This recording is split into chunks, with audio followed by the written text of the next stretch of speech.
Welcome back to Rockford Reading Daily. We are continuing to read Sister Citizen by Melissa V. Harris Perry. And we are continuing with chapter 2, which is entitled Myth. We are on page 58. We should finish this chapter with this reading here. According to historian Darlene Clark Hine, Black women created a culture of dissemblance to protect their inner selves from this oppressive sexual myth and their resulting vulnerability. To dissemble is to conceal one's true self. 19th century Black poet Paul Laurence Dunbar hinted that much of Black life in America was dissemblance when he wrote, quote, "We wear the mask that grins and lies. It hides our cheeks and shades our eyes. This debt we pay to human guile. With torn and bleeding hearts we smile." End quote. Dunbar understood that in the context of segregation, Black people often had to conceal their thoughts and emotions to protect themselves from systems that demanded their happy acquiescence to inequality. Hine's theory of Black women's culture of dissemblance builds on Dunbar's insight and explains the specific ways that gender vulnerability led Black women to hide their authentic selves. For decades following the end of Southern slavery, more than 3/4 of African American women worked primarily as domestic workers. Their labor put them in proximity and subordinate status to white men, many of whom held deeply ingrained sexual beliefs about Black women.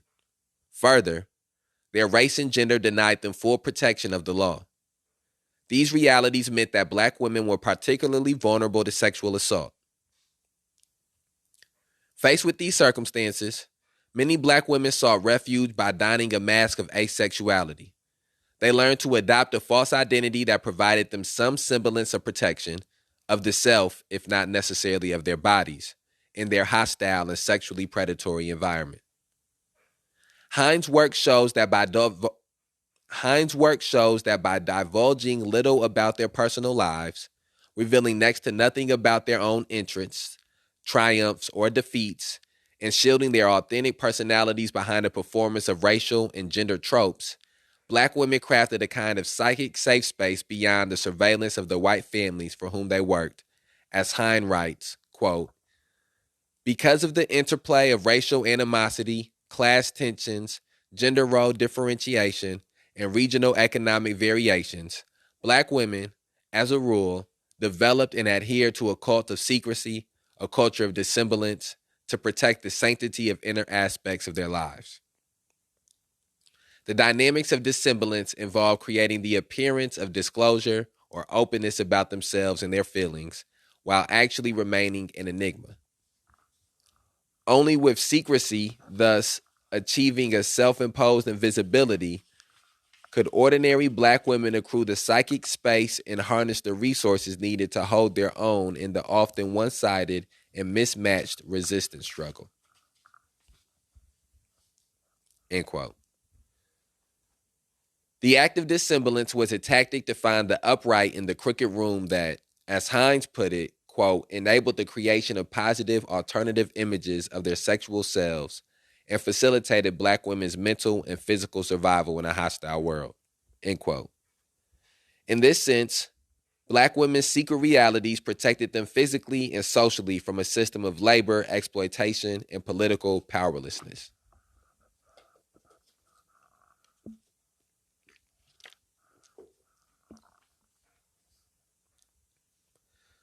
The realities of Black women's sexual vulnerability, in light of the assumption of their sexual promiscuity, prompted the psychic and tactical need to hide their real selves behind a facade of openness. Although born from the necessities of domestic labor and embraced by many, the culture of dissemblance took on a specific class-defined form for middle-class African American women during the first half of the 20th century. Women's clubs became a popular tool of social and political organizing for women in the years following the Civil War. Among white women, these clubs laid the foundation for suffragist activities, progressivism, and temperance movements in the early 20th century. Barred from participation in white women's organizations, African American women developed their own robust movement of social uplift through a number of loosely affiliated national organizations focused on racial equality, justice, and moral hygiene. The National Association of Colored Women, NACW, founded in 1896, became the largest and most enduring organization of this movement. Operating under the motto, quote, lifting as we climb, end quote, the 20th century Black Women's Club movement was, in part, an organized political attempt to counter the myths of sexual licentiousness. I just got the pronunciation of this word and I'm still struggling. Licentiousness. Okay. Let's try to read that again. Operating under the motto, quote, lifting as we climb, end quote, the 20th century Black Women's Club movement was, in part, an organized political attempt to counter the myths of sexual licentiousness with counterexamples of modesty and respectability.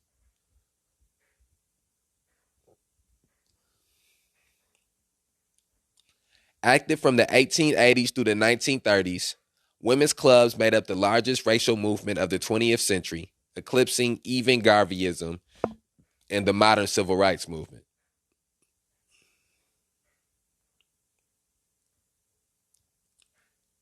Club women's work helped Black communities survive economically and politically while offering an alternative image of Black women as chaste and temperate. It resisted the painful sexual assumptions at the heart of Black women's lived experience, combining the work of community uplift with strategies of promoting religious fidelity, personal moderation, and social respectability. Quote, at the core of essentially every activity of NACW's members was a concern with creating positive images of Black women's sexuality, end quote.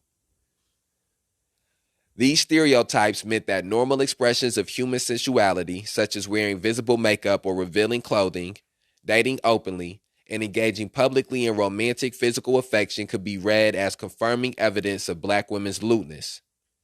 In an effort to resist these stereotypes, Black women in public leadership positions buried normal, innocuous expressions of sexuality behind an image of either pristine asexuality or narrowly defined respectable married identity. They aggressively advanced a social agenda that encouraged other Black women to follow their example. Having been cast as disreputable, these Black women leaders sought to establish their respectability and through that act to lay claim to fair and equal treatment in public life.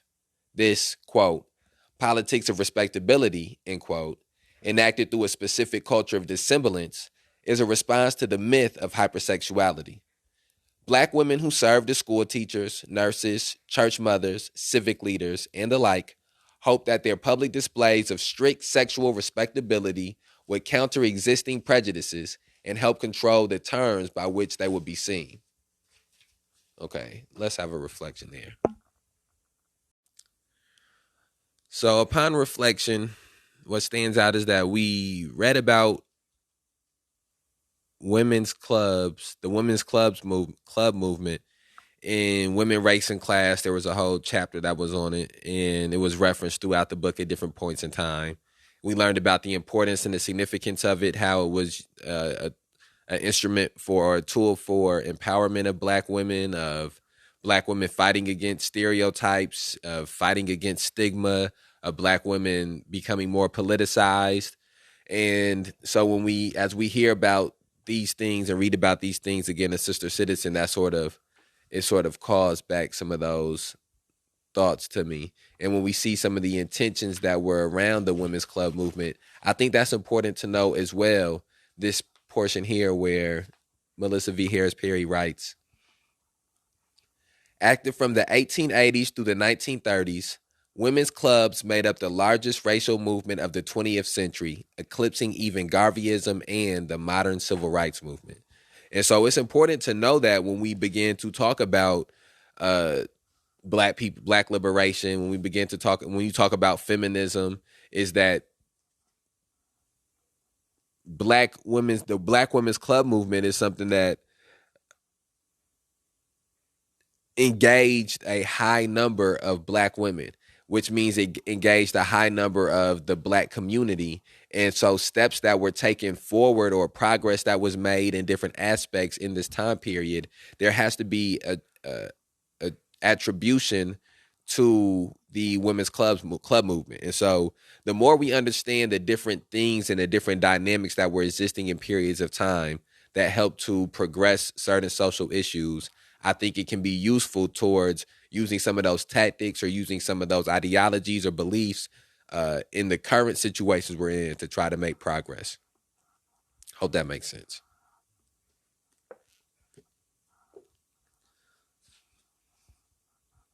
Let's see, where are we at?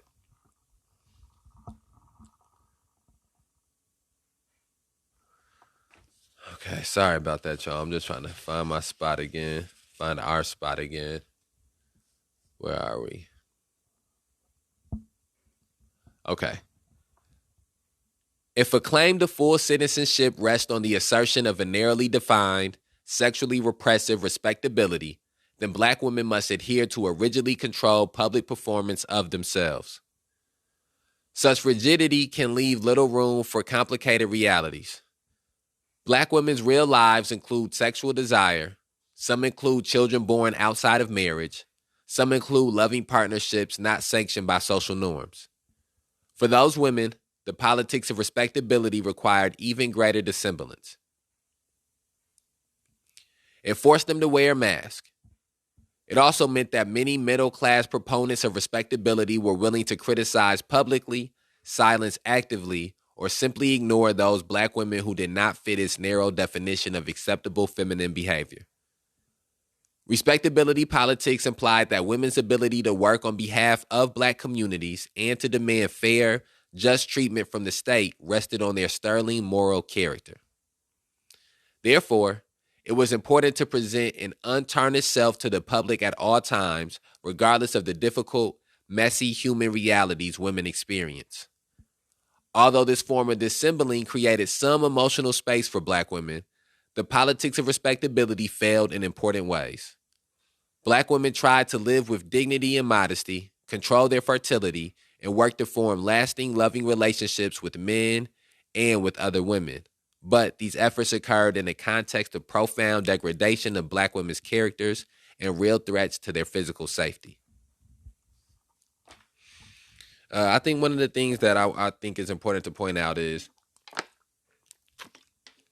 that as we read about these issues that are unique to Black women, there are also going to be proponents that relate to Black people as a whole, because anything that relates uniquely to Black women relates to Black people as a whole. There will be some concepts that relate to women as a whole, because anything that relates to Black women uniquely also has the possibility of relating to women as a whole. And I say that to say that the politics of respectability is something that is a method that has been proven through decades of people actively engaging in the politics of respectability, that it does not work. That trying to be as was pointed out here, dissembling and trying to be basically a perfect version of whatever community you are from, or the perfect individual from the community that you're from, where you don't do things that may feed into stereotypes or feed into tropes, that does not do anything to make people not see you in a stereotypical fashion, or to make people not try to cast you in tropes, or to make people any less racist or any less prejudiced. And that's something, and even the concept of respectability politics is in its essence an individualistic ideology, because it puts the onus on and also is at its essence it's an individualistic ideology, because it requires that each person have to do something individually. I want to use a different word besides individually, but each person has to individually do some type of work on themselves to make themselves more deserving of justice, or more deserving of freedom, or more deserving of equality and equity. And And also what it does is it puts the onus on the person who is being victimized, the person who's being oppressed, to being exploited, to be the bigger person and to rise above that exploitation and rise above that oppression. Because what is important to understand is that these stereotypes and these stigmas and these prejudices and these tropes don't exist without oppression and exploitation and inequalities, that they exist to maintain the inequalities and as an excuse for and a justification for the oppression and the exploitation. And so what has to be just as important as it may be to do the job of, as a community, internally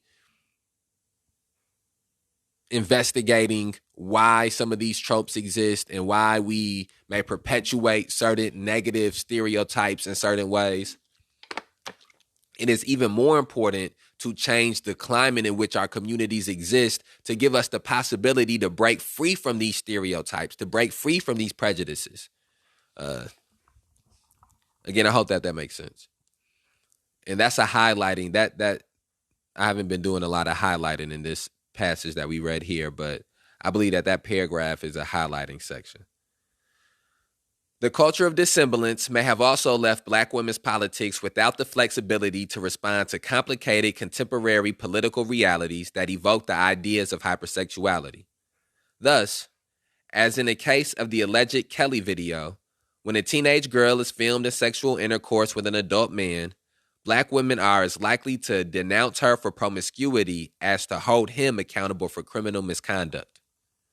Despite their own history of sexual vulnerability in the workplace, Black women show little solidarity with Anita Hill's tale of sexual harassment because her testimony violated the code of dissemblance and invited sexualized scrutiny of Black women.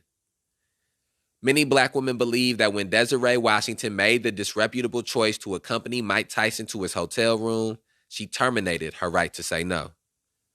The pervasive and long-standing culture of sexual dissemblance means that Black women have not become adept at addressing these public moments of interracial sexual anxiety. This point is made forcefully by Evelyn Hammonds in her piece, quote, Toward a Genealogy of Black Female Sexuality, The Problematic of Silence, end quote, in which she traces the historical, sexual, and labor exploitations of Black women's bodies. Far too many Black women reformers, authors, and academics, she argues, have faced these degrading images of Black womanhood with relative silence about sexuality. This silence has done little to deconstruct degrading images of Black womanhood and has had deleterious material consequences for racial political agendas. For example, Hammond suggests that mainstream Black women writers and activists inadequately address the explosion of HIV/AIDS among African American women, in part because HIV-positive status is associated, in the popular imagination, with uncontrolled sexuality. Through dissemblance, these middle-class activist African American women sought to respond to and defend against the sexualized myths to frame themselves as, quote, good women, end quote, and therefore gain access to the privileges of womanhood. But the privileges of white women were not based on an assumption of equality. They resulted instead from an ideology that saw white women as weak, pure, and needing male protection. The politics of respectability too often conform to similarly dichotomous thinking about what is bad and good in women. Reactions against the myth of promiscuity meant that these same Black women often found it difficult to make claims on the state and society as full citizens. Instead, they found themselves battling to share the prison of second-class citizenship with white women.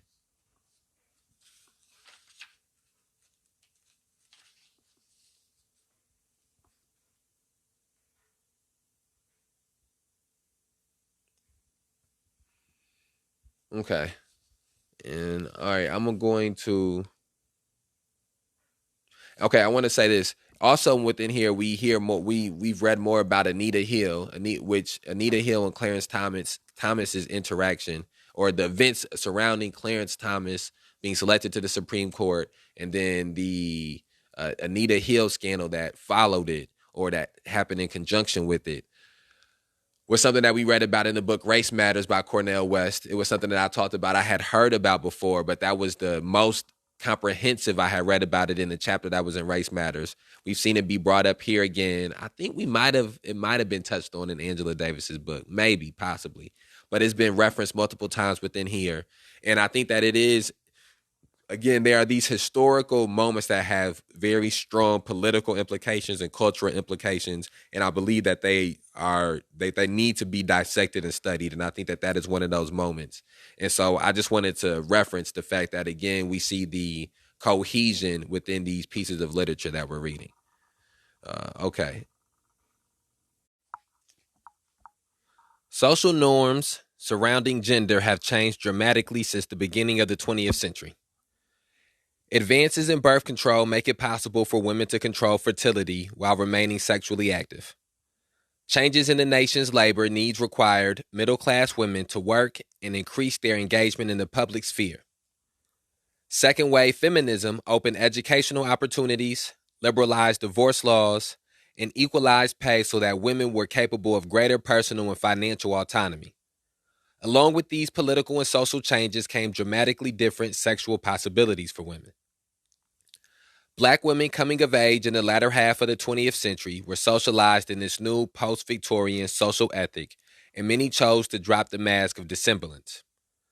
Like their white counterparts, African American women tested the boundaries of this autonomous expression of human sexuality. They used birth control, shortened their skirts, and produced erotic cultural products. Like the blues singers of an earlier generation, many expressed rebellious sexual ethics through music.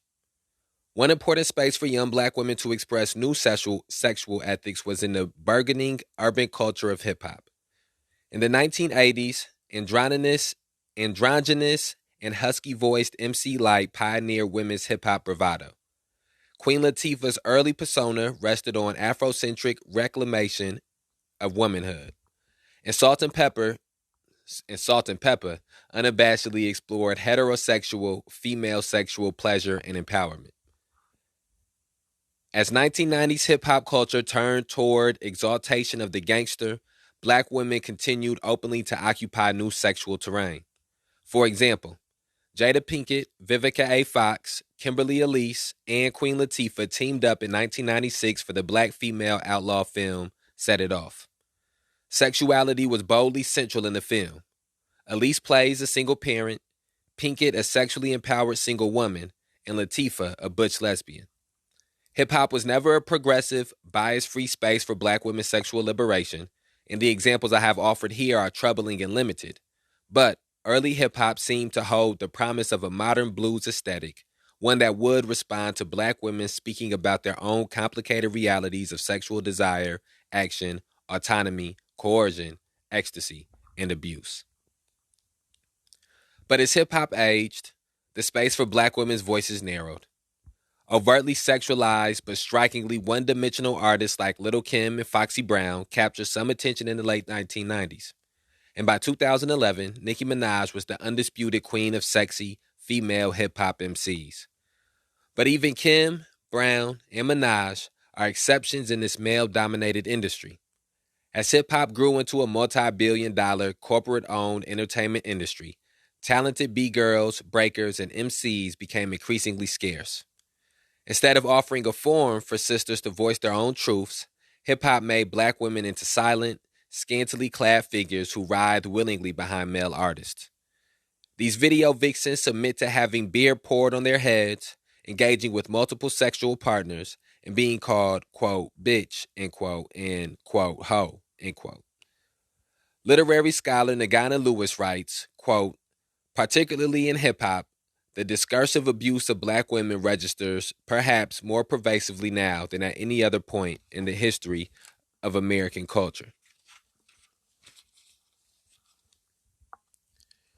The liberating sexual revolution of late 20th century America had one set of implications for white women and a very different one for black girls and women, because it occurred within a long history of understanding black women as unethically sexualized.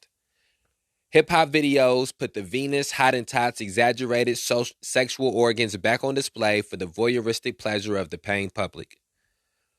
Though separated from her by many decades, corporate-controlled hip-hop music and culture created a new set of tilted images portraying black women as lusty, available, and willing partners. Hip-hop is not the sole or most problematic cultural force promoting hypersexualized images of women. The sexual objectification of girls and women of all races is standard fare in contemporary American popular culture and marketing.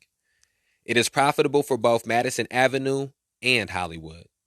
For white women, the emergence of sexualized images reads as a cultural backlash against their expanding political, social, and economic opportunities.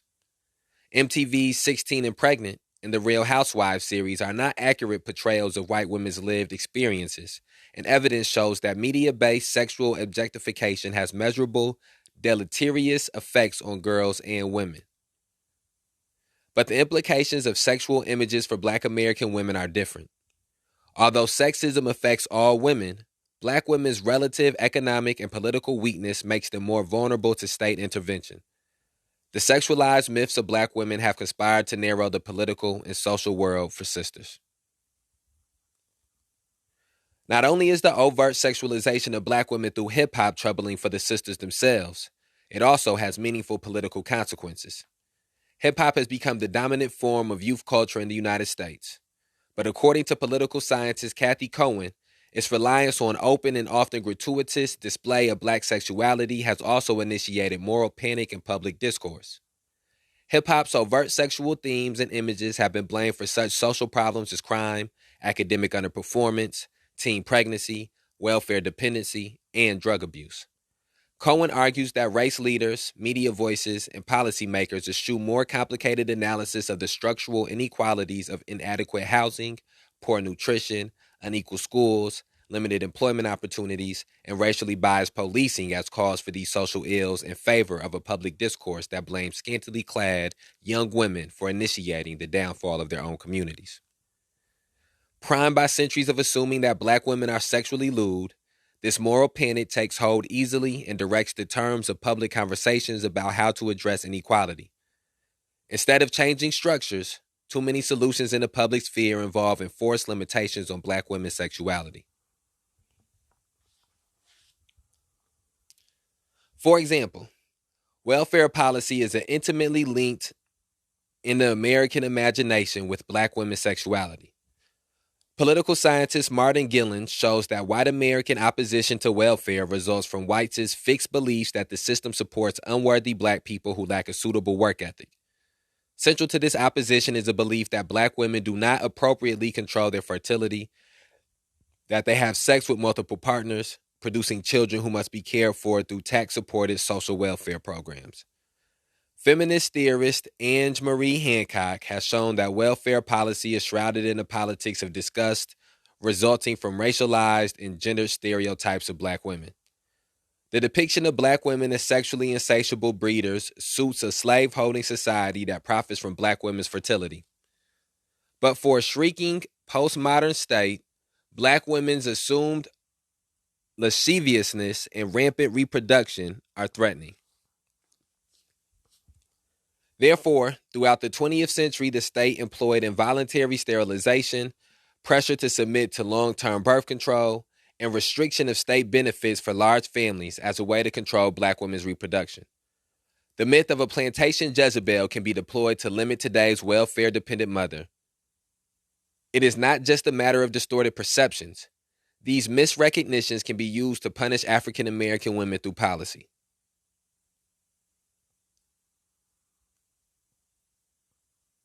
Okay. All right, we're almost done with this section. We're going to keep on reading this last paragraph and a half, and then we'll have a reflection and end this episode. Which is not to deny that black women debate among themselves about the extent to which unwed motherhood is a serious problem.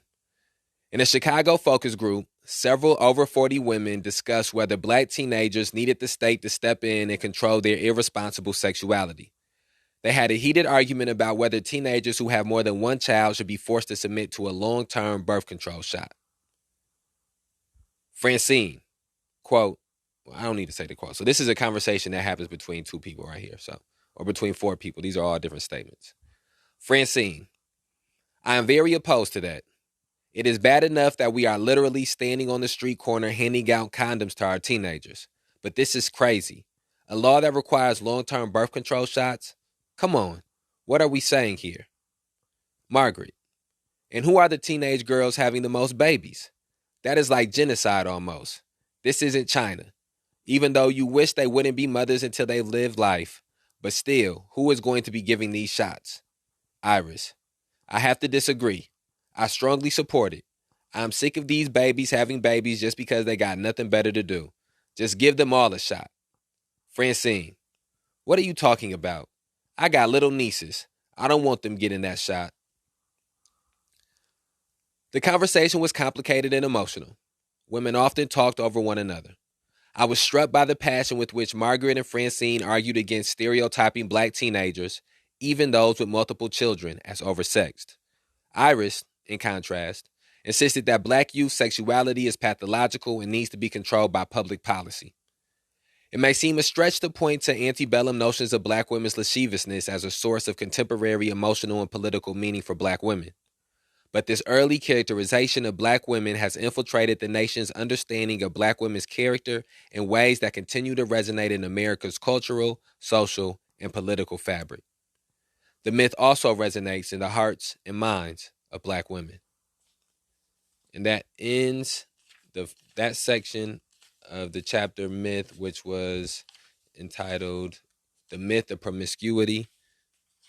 And then we're going to move on to the myth of mammy next, but that will be in the following episode. I will do that. We're a little bit over 30 minutes here, but I want to.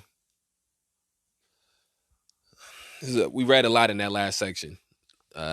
What stands out to me is, well, this is what I'll say. I'll say that right now, I think that as far as starting with hip hop, I think that there is a